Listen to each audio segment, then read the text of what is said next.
প্রতিবাদ করবেন। আপনার যেদিন আমার ভাগ্য লিপি বিধি লিখেছে, সেদিন বুঝি সুখ ছিল না বিধির কাছে। হ্যালো বন্ধুরা, কেমন আছেন সবাই? আশা করি বুঝতে পারছেন। আপনারা একটু একটা গানের কুলে একটি লাইন শুনছেন, যেখানে বলা হচ্ছে যেদিন আমার ভাগ্য লিপি লেখা ছিল বা লেখছিল, তখন বিধির কাছে ভাগ্য বা সুখ ছিল না। এখন আপনাদের কাছে আমার প্রশ্ন হলো, বিধি বলতে আপনারা হয়তো অনেকে জানেন, বা গতকালকে একটা পোস্ট করেছিলাম, সেটা হয় এখানে বলা হয়েছে যে বিধি বলতে আল্লাহকে বোঝায় বা সৃষ্টিকর্তা ভগবান গড ওদেরকে বলা হয়। তো আমার প্রশ্নটা যেটা, ভগবান বা যাই বলেন, আপনি আপনার ধর্মটা বলেন, আমি যেহেতু মুসলিম, আমি একজন মুসলিম হিসেবে এই কথাটা বলতেছি। অনেক মুসলমান আছে গান শুনে, তো গান শোনা তো এমনিতে ইসলামে হারাম, তারপরে যেহেতু গান শুনতেছে, তো এখন এই গানটা যদি সে শুনে এবং সে যদি বলে, সে তার কি ইমানটা ঠিক থাকতে পারে কিনা, আপনারা বিচার করবেন। তো আপনারা জানেন বা আমরা জানি যে মুসলমান যারা বিশ্বাস করি যে আল্লাহর কাছে কোনো কিছুর অভাব নাই, আনলিমিটেড, যে কোনো কিছু আনলিমিটেড সে দিতে পারবে, সে নিতে পারবে, ঠিক আছে?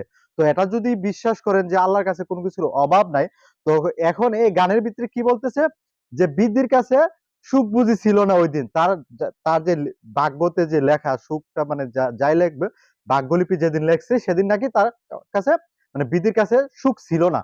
তো ছিল না বলতে কি বোঝায়? তো অভাব ছিল। তো আল্লাহর কাছে যদি অভাব থাকে, আপনি যদি এই গানটা এভাবে বলেন, তাহলে বলেন আপনি কোন ধরনের কথাটা বলতেছেন, কতটুকু মারাত্মক একটা অন্যায় কাজ করতেছেন। আপনারা হয়তো জিনিসটা সাধারণ ভাবে নিছেন, এটা হয়তো কোনো সাধারণ বা কোনো মোল্লা মুর্শি এগুলা এগুলা কিছু বলবে না। কারণ বলবে না কেন? হুজুর তো মনে করেন কি, মোল্লারা বা যারা মৌলানা আছে, তারা তো কি করবে না, এসব গান শুনে না, হয়তো এইসব বিষয়ে এতটা দেয় না। তো গানটা অনেক ছোট, বিষয়টা হয়তো নর্মাল ভাবে নিছে, যে এটা গান, এটা তেমন বিষয় না ইস্যু। কিন্তু এইসব গানের ভিতরে যে মানুষকে কিভাবে যে বিভ্রান্ত করতেছে, কিভাবে যে ইমান নষ্ট করতেছে, আপনারা যারা মানে একটু মনোযোগ দিয়ে যদি শুনেন, আসলে আমার একটা কথা আমরা জানি যে কোনো জিনিস করার আগে যদি ভাইবা করে, তাহলে সেই কাজটা সমস্যা না, যে ভাবিয়া করি কাজ করিয়া ভাবিও না। আসলে এই গানটা শুনতেছেন, ভাইবা শুনেন নাই, কিন্তু শোনার পরেও ভাবেন নাই যে কি শুনতেছেন, কেন শুনতেছেন।